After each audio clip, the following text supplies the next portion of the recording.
Sha'Carri Richardson, the U.S. women's track star, is not going to Tokyo Olympics. That's official today. U.S. Track and Field announcing that she will not compete in the 4x100 relay. Richardson, of course, lit the track on fire in the trials. She won the women's 100-meter dash. She then tested positive for the use of marijuana. She was apologetic and suspended by the U.S. Track and Field Association. But there was a possibility for completing in the Olympic relay because that event competition was outside the window of her suspension. But instead today, U.S. Track and Field saying while U.S. Track and Field fully agrees the merit of the World Anti-Doping Agency rules related to THC should be reevaluated, it would be detrimental to the integrity of the U.S. Olympic team trials for track and field if U.S. ATF amended its policies following competition only weeks before the Olympic Games. All U.S. ATF athletes are equally aware of and must adhere to the current anti-doping code, and our credibility as the national governing body would be lost if rules were only enforced under certain circumstances. Joining me now, former NBA player Eitan Thomas, author of We Matter, Athletes and Activism, who has some very strong feelings about this. Eitan, I've been following this story, and I think that the mass opinion I saw is like, this is insane. This woman is obviously an incredible athlete.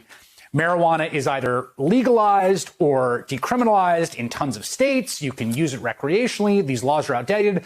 But to get the final blow today, I just found myself feeling this like visceral rage at the decision. How are you feeling? I mean, I feel disappointed. You know, it's interesting. You said that you hear a lot of, people saying how ridiculous it is. I kind of hear a lot of the opposite.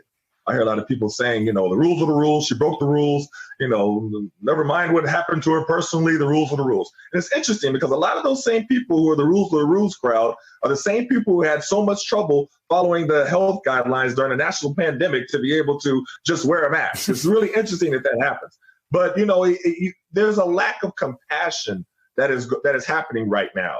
And, to understand what she was dealing with. And people say, well, you have to take her personal situation out of it. Well, I don't think you do.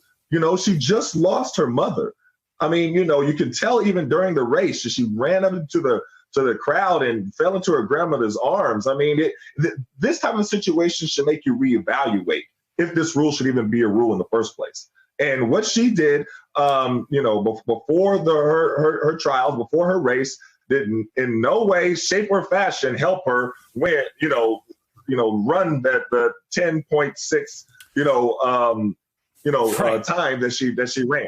It was not a performance enhancer. It didn't assist her anyway, and it has to be evaluated. But a situation that happens like this, hopefully the Olympic Committee will then start looking at it and start to reevaluate to see if this should even be a rule in the first place.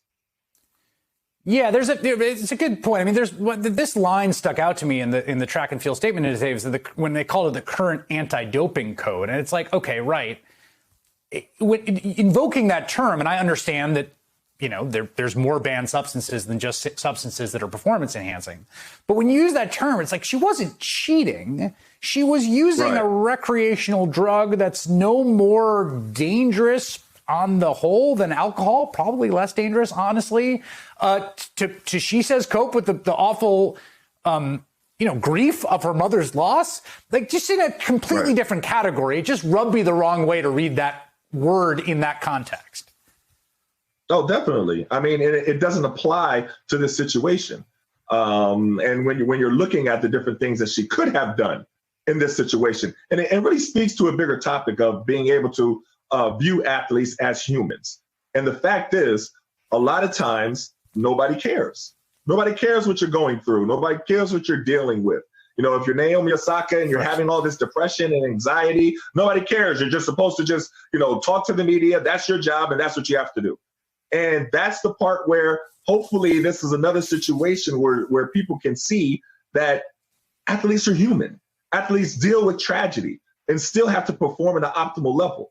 So, that's one of the things that kind of, when I was seeing all of the comments on social media, and a lot of the comments, I got to tell you, they honestly surprised me. A lot of the talking heads and, in the sports world, when they were covering this subject, it really surprised me because, they talked about athletes as if they were robots. They're not supposed to have any type of feeling, and none of your feelings matter. And, hopefully this can allow people to see that there's something wrong with that type of mentality. I want to just quickly play. Richardson was on the Today Show on Friday where she talked about this. I found it really powerful. Take a listen. as much as I'm disappointed, I know that when I step on the track, I don't represent myself. I represent a community that has shown me great support, great love. And to y'all, I failed y'all. And so I apologize for the fact that I didn't know how to control my emotions or deal with my emotions. I just say, don't judge me because I am human. I'm you. I just happen to run a little faster.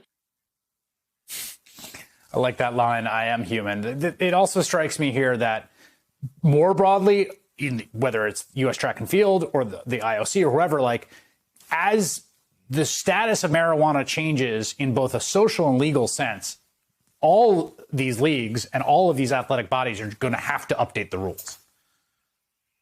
Oh, yeah, well, they'll have to. I mean, it's the contradiction of, especially here in the States, where you have opioids being passed out like candy in the NFL for decades and nobody having a problem with it. In the NBA as well, in different professional leagues, but then you'll have something like with proven medicinal purposes with cannabis, and it'll just be frowned upon. But that goes into a much bigger topic, as far as the way that it's criminalizes in society. I mean, so many people right now, for nonviolent crimes in jail for a nickel bag of weed is ridiculous. So it's a reflection of the bigger problem in society.